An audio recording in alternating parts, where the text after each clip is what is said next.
Telugu news channel కు స్వాగతం. శివ ముక్కోటి సందర్భంగా సోమవారం పేదపల్ల శ్రీ పార్వతీ రామలింగేశ్వర స్వామివారికి గ్రామస్తుల సహకారంతో అర్చకులు అంగరంగ వైభవంగా అర్ధాభిషేకం నిర్వహించారు. మార్గశిర మాసంలో ఆరుద్ర నక్షత్రం ఉన్న రోజును శివ ముక్కోటిగా పిలుస్తారని తెలిపారు. ఈనాడు సూర్యోదయం ముందు పరమేశ్వరునికి బ్రహ్మ ముహూర్తంలో జరిపే అభిషేకం అత్యంత విశిష్టమైనదన్నారు.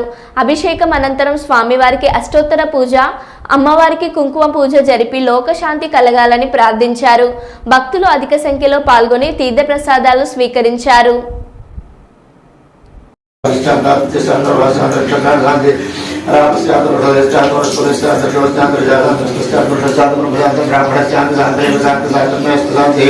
ओम शांति सर्वोपद्रवशांतिरस्तु समस्त सन्मंगलानि भवन्तु लोका समस्ता सुखिनो भवन्तु रामलिंगेश्वर स्वामी परिपूर्णानुग्रह कृपाकटाक्ष सिद्धिरस्तु।